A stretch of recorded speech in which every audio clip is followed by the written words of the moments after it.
Hi class, welcome to week 4 of History 1301. After this week you guys are officially halfway done with the course, so congratulations. Keep up the good work, and if for some reason you guys have fallen a little bit behind over the course of the 4 weeks, just work a little bit to catch up so at the end all of your assignments and stuff don't kind of pile up. This week you guys have your midterm exam, so please make sure that you complete that and make sure that you allow yourself time. There are short answers and an essay question in your midterm exam, so make sure that you allow time to successfully complete those.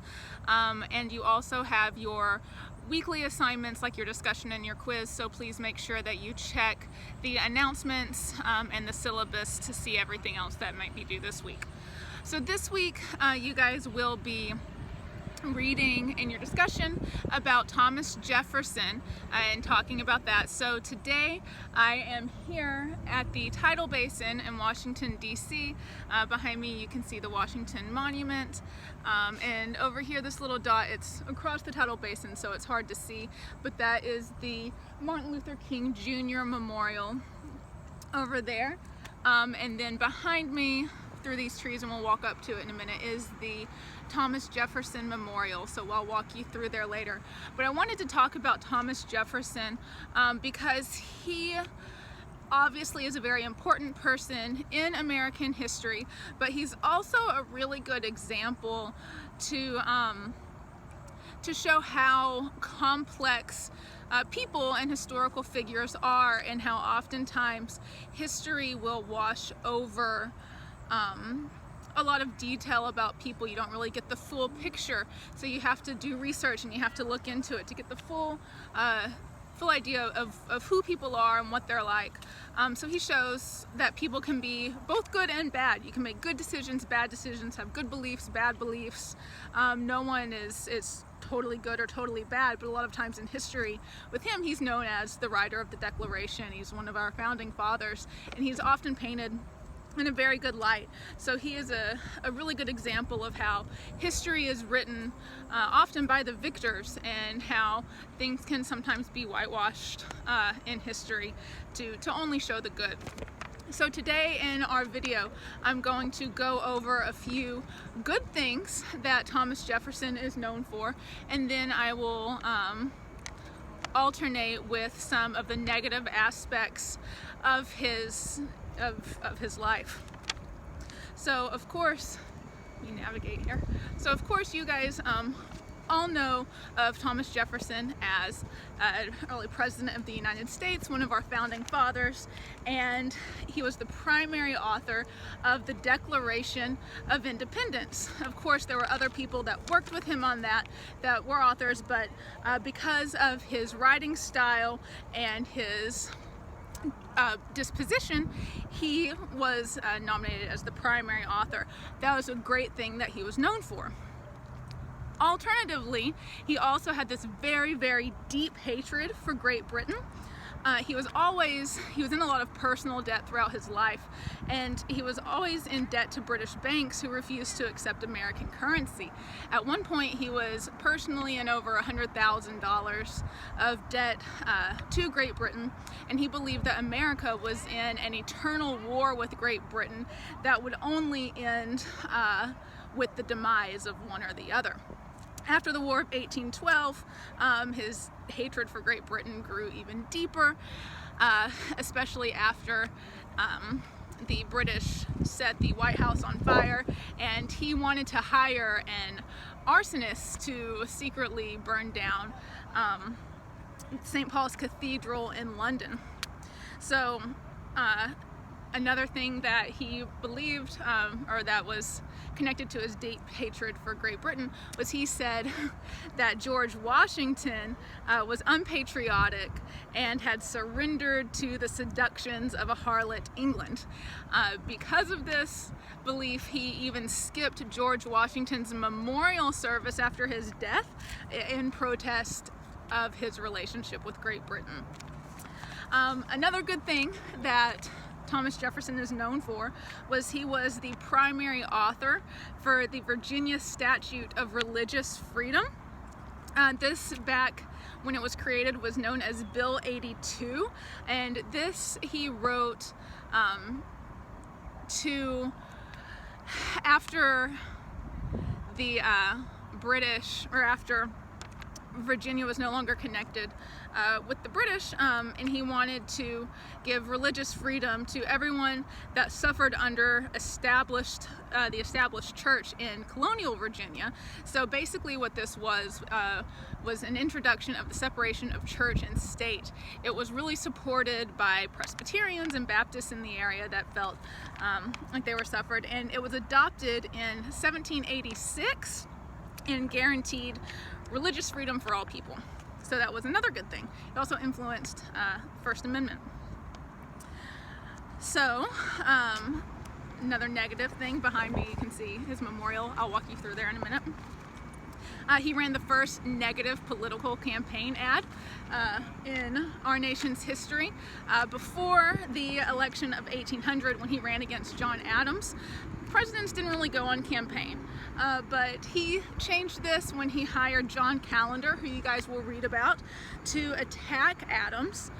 He said that Adams was a hideous, hermaphroditical character which has neither the force and firmness of a man nor the gentleness and sensibility of a woman.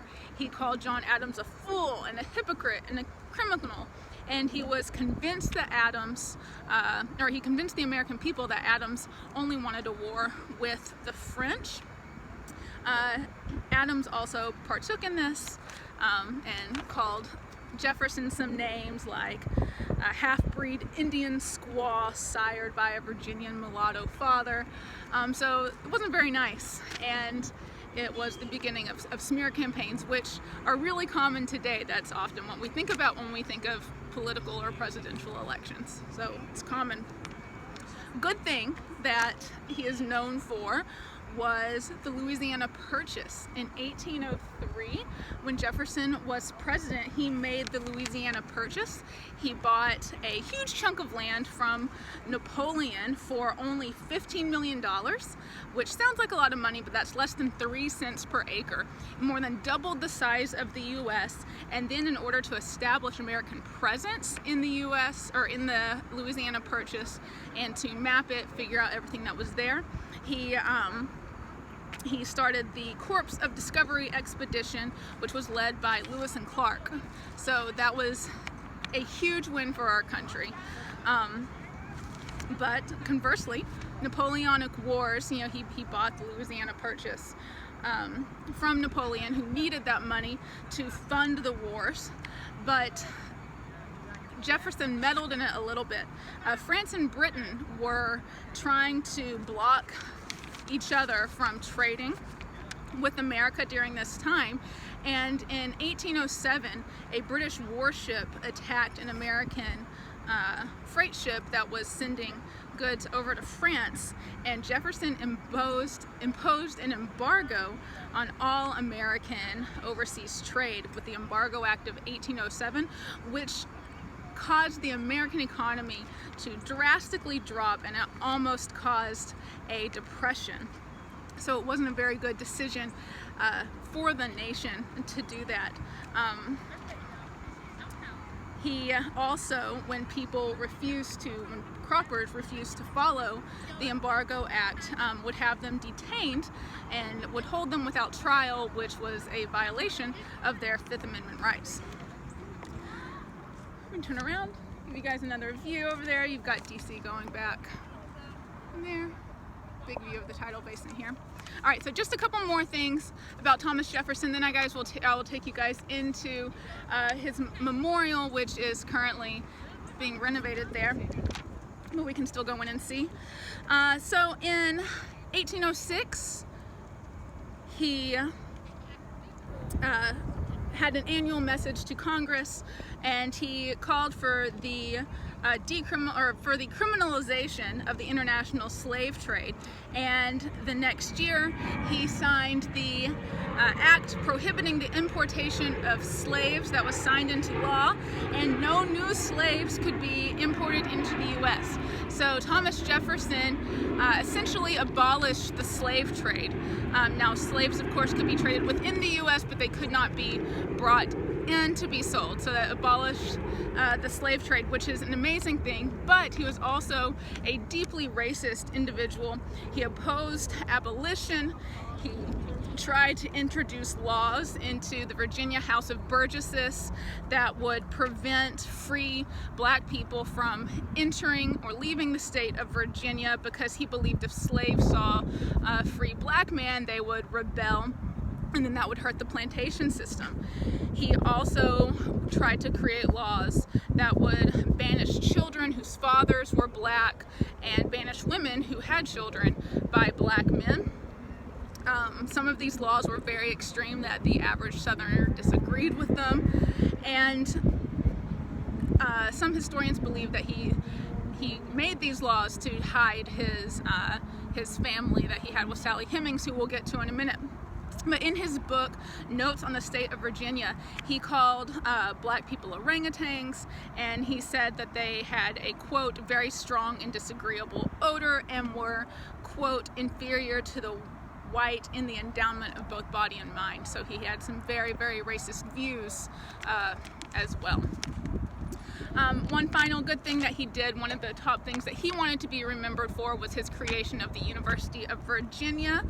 He was 76 when he spearheaded that legislative campaign to get the charter, and he worked on the architecture of the campus and creating courses for the campus and curriculum, and was the first rector for the university.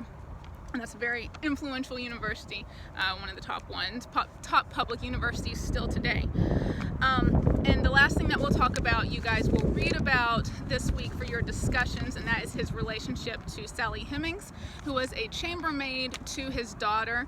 And when he lived in Paris, he invited his daughter to come over. She brought her chambermaid, who was 14-year-old Sally Hemings, and it is believed that he got her pregnant at age 14 while she was in Paris there, and then he carried on a decades-long relationship with her. He was, of course, much older than her, and is believed that he fathered at least 6 of her 7 children, and had a long relationship with her. Now, of course, you have the issues today of the age difference there, her being 14 when it began and him being well into midlife. And then you also have other discrepancies or other issues, power imbalance, with her being a slave, and him being her owner. Did she have a choice to say no? Was she able to say no, or did she have to have that relationship with him? So there's a lot of power imbalance. There's the age issue there, and she was also the half sibling to his late wife, Martha Jefferson. So that's also an interesting fact to put in there. And the children that she had with him were, of course, also slaves that he denied, and then upon his death he freed some of those children. So there you go. You have good and bad of Thomas Jefferson. He's a very complex man, complex individual, and it's a complex history. And I think that it's very important that we have both sides of the story so we can get a well-rounded picture of who he is, or who he was, and how he influenced our nation. So you've got some really great things that he did, but that doesn't mean that you have to agree with everything and that he has to be completely praised as a founding father. Again, there are dual sides to everything, good and bad, and you need to, in history, see the whole picture so you can form your opinion, and you can look at all of the facts and kind of go from there. So quickly we will go into the Jefferson Memorial so you guys can see it. And go up the steps. Now we'll have to be quiet when we go in, and I'll show you guys and step out, and we'll end the video. So again, it's right here on the tidal basin overlooking the Washington Monument, and then the mall is back that way, and that's where you'll have the Lincoln Memorial, World War II Memorial, Vietnam Memorial, and Korean War, and then over to the side is where you have the FDR Memorial, and you can see the the Martin Luther King Jr. Memorial there. So we'll go up the steps and we'll briefly walk in. And again, it's under construction.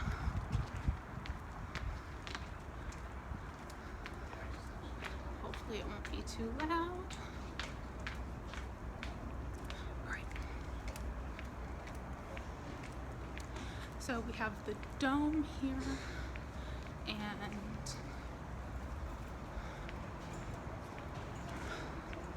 so this is the dome. You guys can see there this statue, Thomas Jefferson, and then on each of the walls you have quotes of his. You can walk around. You see him there. And around the top there is an inscription that says, "I have sworn upon the altar of God eternal hostility against every form of tyranny over the mind of man." So we'll walk around and you can see the back of him. Pretty big guy. We'll walk one more time so you guys can see the front.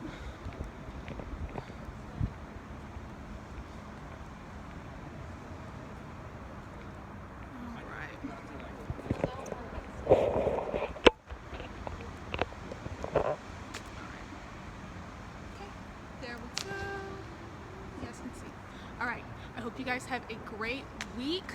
Again, week 4, you're halfway through the course, so you guys are doing great. Keep up the good work, and if you guys have any questions at all, please email me or message me. I'm here to help. All right,